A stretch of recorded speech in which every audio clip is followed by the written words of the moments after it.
Now to the crisis in Eastern Democratic Republic of Congo, which is intensifying, with the AFP news agency reporting that more than 100 people have been killed in the city of Goma as fighting between the M23 rebel group and government forces escalates. The news agency says nearly 1,000 others are wounded. The UN says that dead bodies have been found lying in the streets as M23 fighters push further into Goma, a city of 2 million people. Well, we're looking at pictures of armed people outside of Goma's airport, which is reportedly under the control of M23 fighters. The UN says hospitals in Goma are struggling to handle the number of people injured. Meanwhile, UN peacekeepers in the region are facing increased risk. 17 members of the multinational mission have been killed in recent days. Well, the US is among those calling for DR Congo and Rwanda to restart talks. The African Union has called for a truce in the region.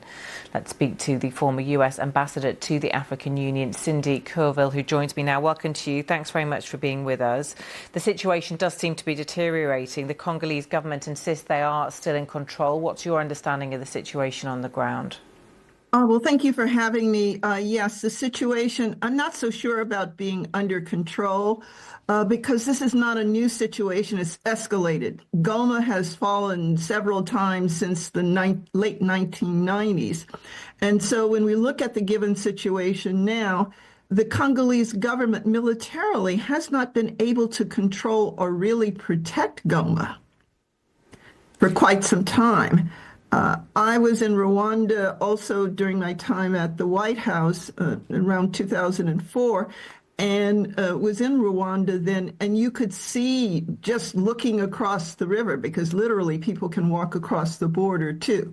So my concern is, one, how soon the international community can help to diplomatically stabilize. I was pleased to hear that Secretary Rubio made a statement condemning the actions. Now, the question is, I'm going to say there are no white hats in this situation. The situation between the East Africa community is going to be very important that all of the heads of states in that region come to the table.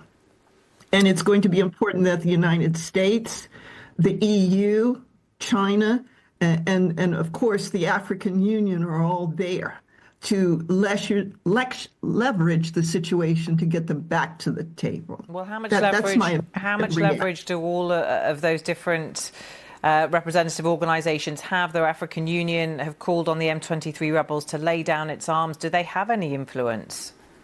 They have the diplomatic influence in terms of actually making the statement for the continent. But it really is going to have to take, as it has always had to get even those peacetime lulls, is the United States, the EU, and the UN coming together and having those conversations. The major powers like Angola, South Africa, Rwanda has to be at the table. Uganda has to be at the table. They're the ones who actually brought the Democratic Republic into the East Africa community. Kenya will have a say as well as Tanzania. But I think the Angolans may be on the point of influencing the Congolese more. The Congolese government has asked for a meeting of the UN Security Council to demand it take tough action against Rwanda, which some are blaming for backing the M23 rebels. I mean, do you think the UN are likely to come in and do that? I don't think at this time it may be the UN who has to do it. I think it should be gradual levels. The most important influence is going to be the regional influence with the backing of the UN, most certainly, and the backing of the United States. I'm not sure where the United States stands on this other than condemning the action, but the Congolese, and this is not new to the current president, have not been able to let's say, amass control of their own country.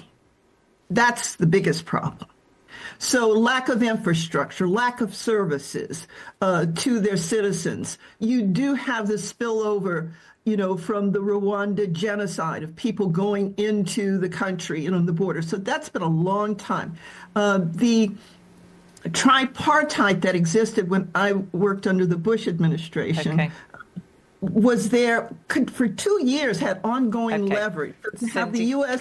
Cindy, I'm sorry to come in, but we are out of time. Cindy Courville, thank you very much for joining us and telling us more about the situation in DI.